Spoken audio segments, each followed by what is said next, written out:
We've trained ourselves into this superficial connection by saying the words "me too," right? I'm not listening to understand what you're saying. I'm actually listening to respond. This world is so fast-paced, we don't have all the time to sit down and connect truly. So, in this short interaction that we have, I am going to listen to you for half of it, and then I have to also tell you all about my life. We have this desire to connect, but we miss out on connecting with our ears, so we connect with our mouth. We've actually just trained ourselves to respond as if we are expecting the other person not to listen. It's this thoughtless, this mindless connection. Oh, I'm good, how are you? I'm responding like I think you're not going to truly listen, because that's what we do. We don't listen.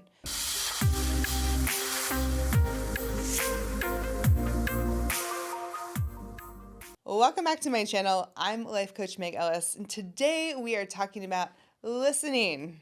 So I just want to take a moment and just first say thank you for listening to this episode, and to those of you who are really listening. Special thank you to you, because this episode is dedicated to the power of listening. So if you are multitasking, put it down. Put it down. Today we're going to review why listening can feel so hard.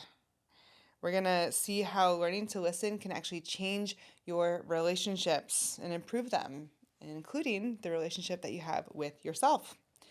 We're going to see these areas in life where you're missing out on advice and guidance and peace because you are not listening. And I'm going to review this powerful listening exercise that I absolutely love. I'm going to share that with you.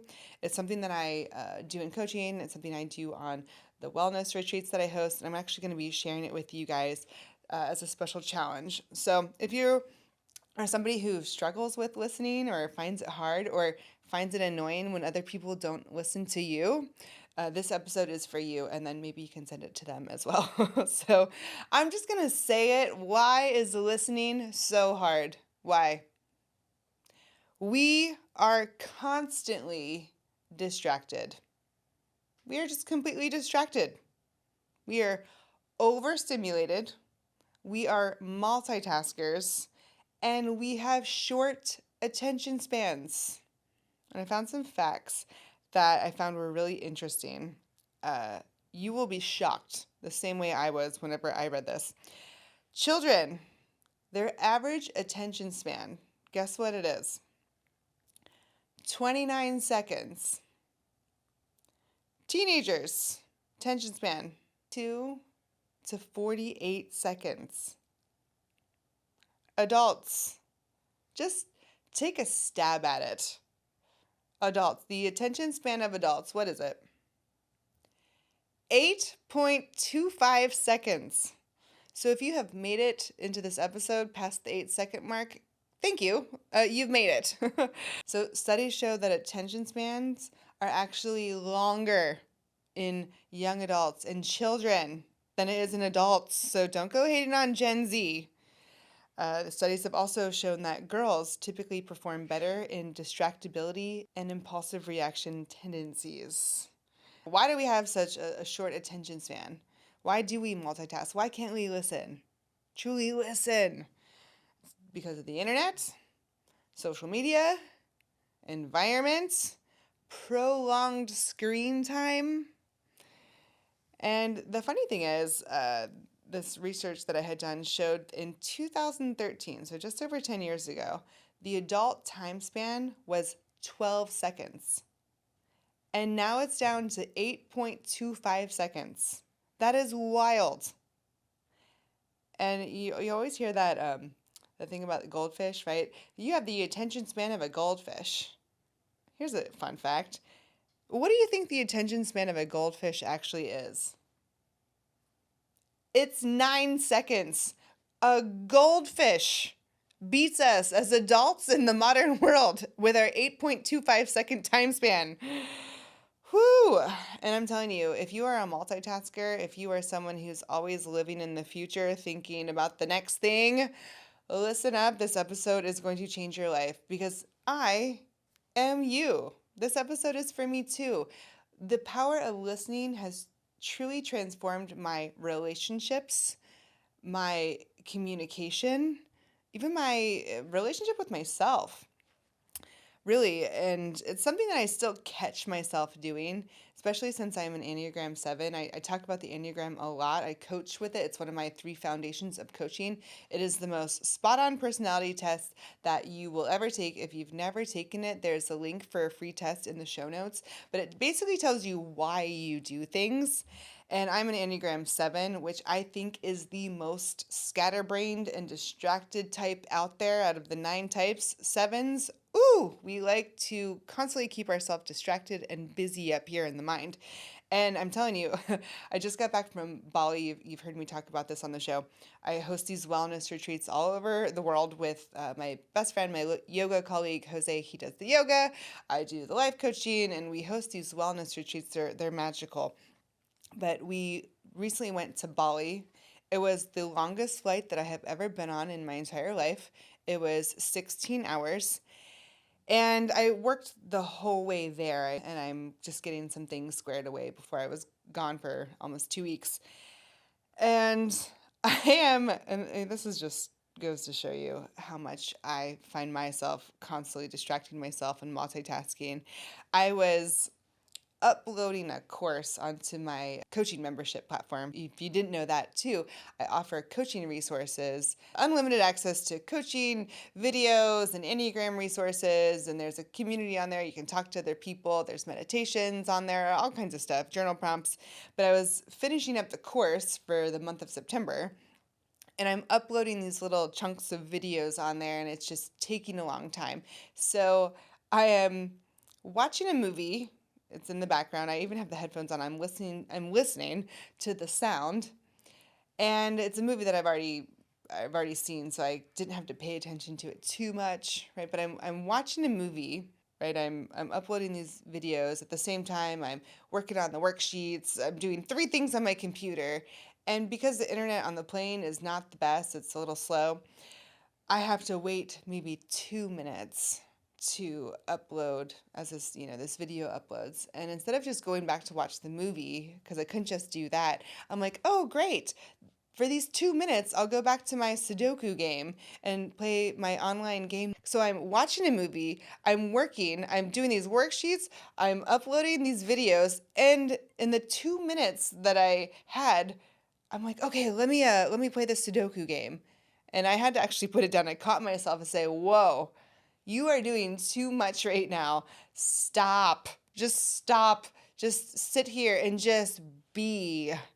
And it is so hard for us to sit there for longer than 8.25 seconds and just be, because we're so used to being fast paced and distracted.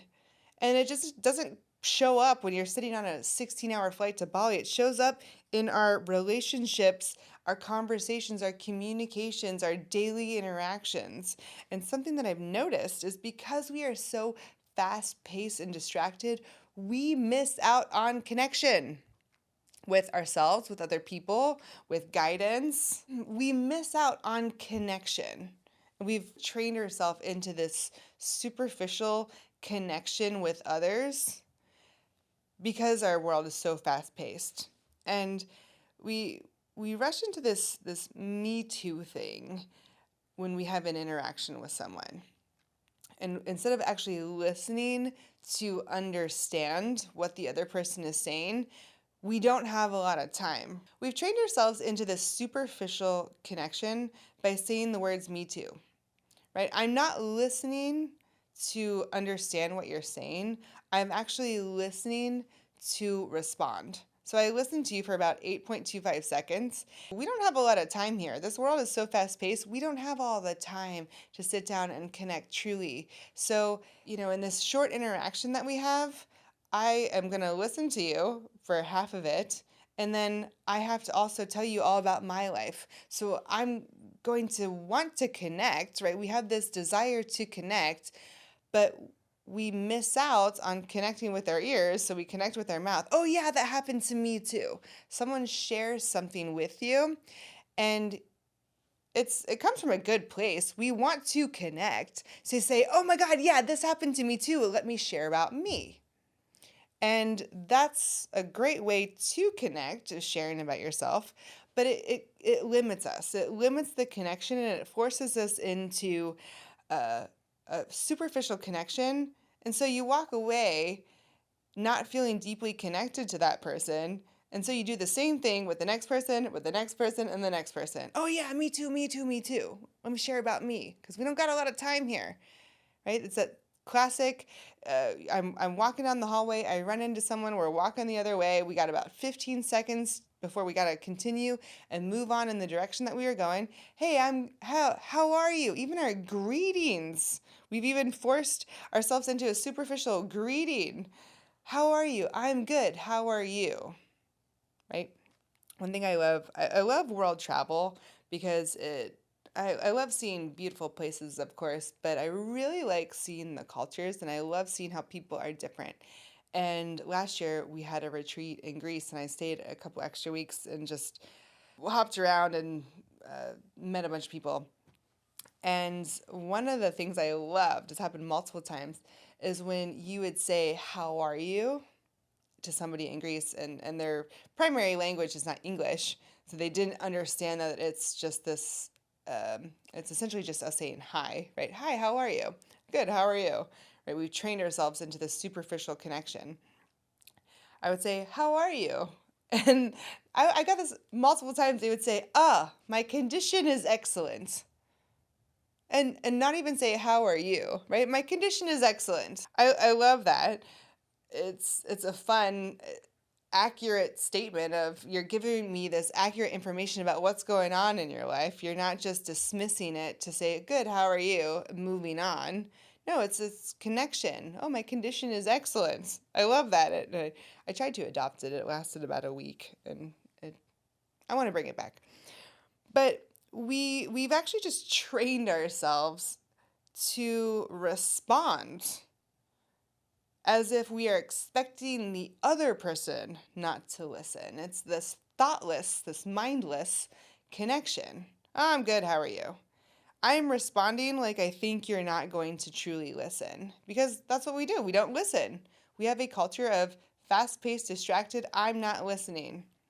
We move it around. It's actually quite annoying, and I do it myself. And I'm telling us, I'm committed to stopping and working towards that. I want you to do the same thing. Let's stop doing it, because it's annoying and it's counterproductive to our intention of wanting to connect with somebody. That's why you say hi in the first place, right?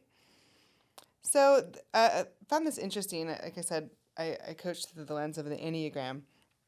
And there's a reason why each type might struggle with not listening. And I'm going to breeze through this. And again, if you have not taken your Enneagram test, you don't know what type you are, you can still listen to this, see which one speaks to you, but take that free test in the show notes. But type 1 is the perfectionist. And type 1s are often focused on improvement and may be mentally critiquing or thinking about how they can fix what the other person is saying, rather than fully listening.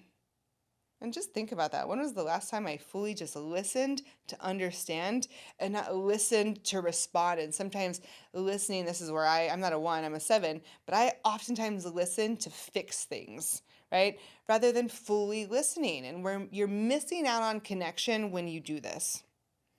So type 2, the helper.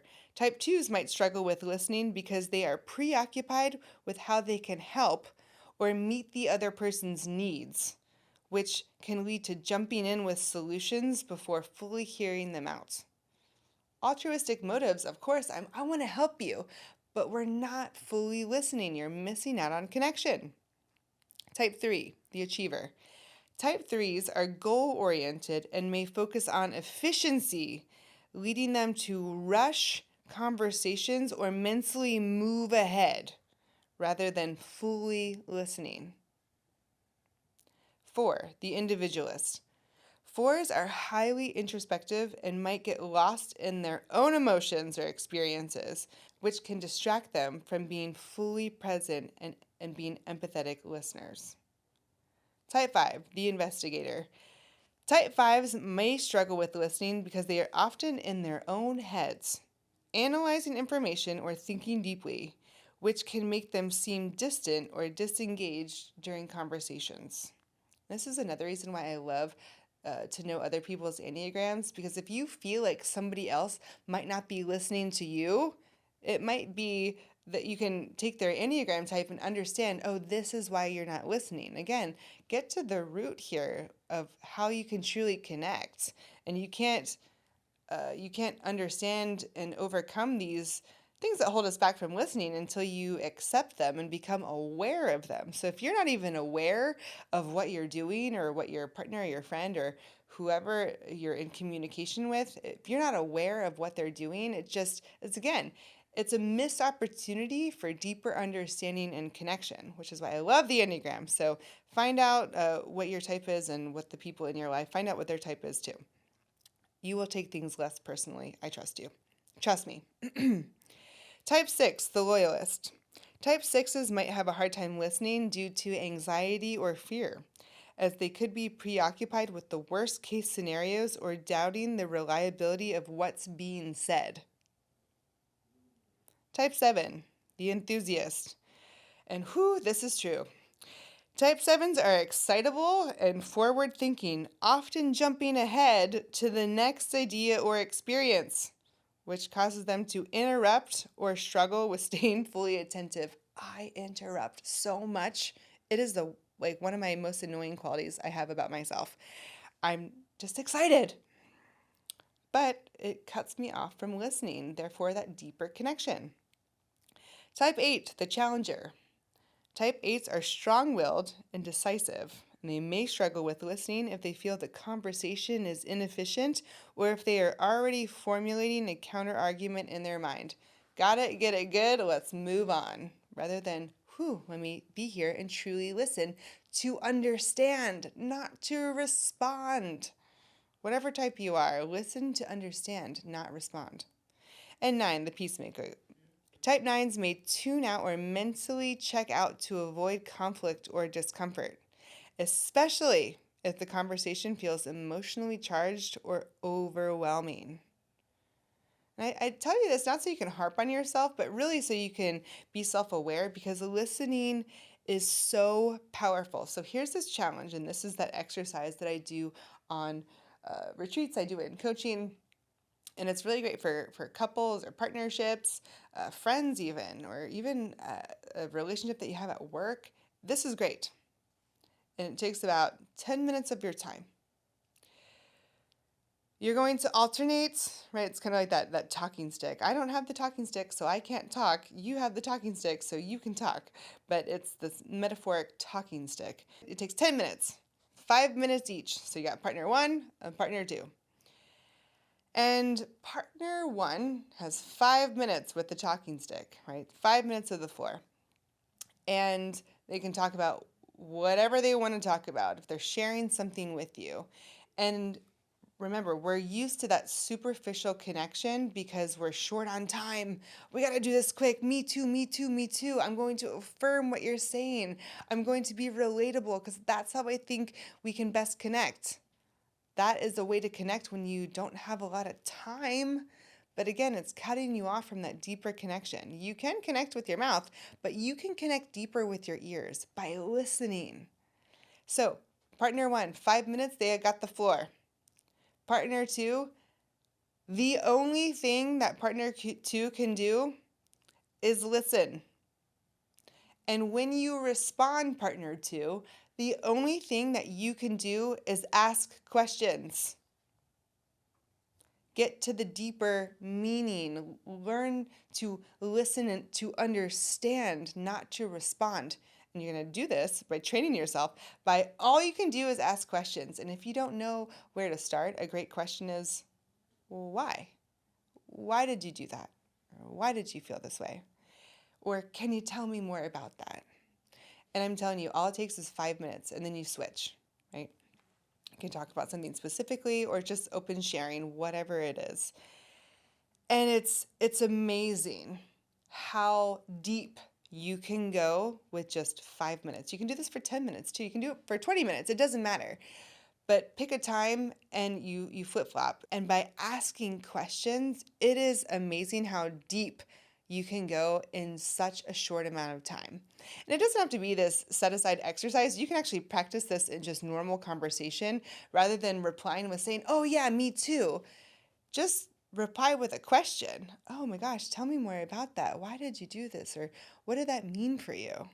And you will see how quickly, how rapidly, how efficiently you can get to serious depth in a conversation. So I want you to listen to connect because that is the ultimate goal. All we want to do is just connect. So connect with yourself. Cut yourself off from these cheap, superficial connections that we do by saying, "Oh yeah, me too," and affirming, right? I want to be relatable. I want to be like you. That's creating these cheap, superficial connections with your mouth. Listen with your ears. Connect with others through your ears. Connect with yourself. Sit down and listen. When was the last time that you actually sat down and checked in with yourself and asked yourself the question, how do I feel right now? What is this telling me about me? Ask yourself these questions. And you can even connect with guidance, right? We're not out here living life on our own here aimlessly with no point, with no intention, just out here by ourselves. We can connect with a higher power. We can connect with our spirit guides. We can connect with our angels. There's all kinds of resources that we can't see. We'll call them supernatural resources, whatever you want to call them. But something else is out there that is bigger than you. And you can connect to guidance, but you got to ask. We want guidance from the divine or from God or from our higher power, our future self, whatever you want to call it, spirit, soul. But do you ever ask? Do you ever ask for help? Do you ever take the time and sit down and say, "Hey, can you help me? What should I do in this situation?" Do you ever take the time to actually listen to what your guidance, your spirit animals, your spirit guides, your angels, whatever you want to call them, do you ever sit down and listen to what they might say?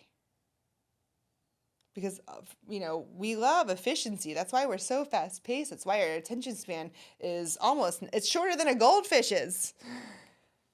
We love efficiency. And I'm going to challenge you with this. What is the most efficient way to get the correct, most accurate answer? Ask. Ask yourself. Ask others. Ask your guidance. Ask. And what is the most efficient and best way to actually be able to apply that information that you receive when you ask? Listening. Listening is the best way and the most efficient way you can get that truly deep connection with yourself, with others, with guidance. Just ask and listen and sit and spend those 8.25 seconds just listening. So that is your challenge. That is your challenge for today is listening. Try that exercise. If you have 5 minutes with your partner, do that. It's an amazing exercise. Just asking why. Can you tell me more about that? Listen and ask yourself, even in daily conversation, am I listening to understand or am I listening to respond? Can I sit down and truly ask my guidance, "Hey, can you help me out here?" And listen for 8.25 seconds. That's it. Listen to what they have to say, but you have to ask. So that is how you can get a deeper connection with yourself, with others, with your guidance. It is out there. There are resources and answers out there everywhere you look, but you just have to listen for them. So do not cut yourself off from listening for your answers. I hope you enjoyed this episode. If you did, definitely make sure you subscribe. I post episodes like this all the time. Share this with somebody else in your life who could benefit from listening with themselves or with other people. And maybe if somebody sent this episode to you, it could mean that maybe you could listen a little better in life. And maybe this is just that gentle nudge to help you be a better listener. But that's all I got for you today. I'll leave you the same way I leave you every week. And it is with this: expect good things always, and they will happen.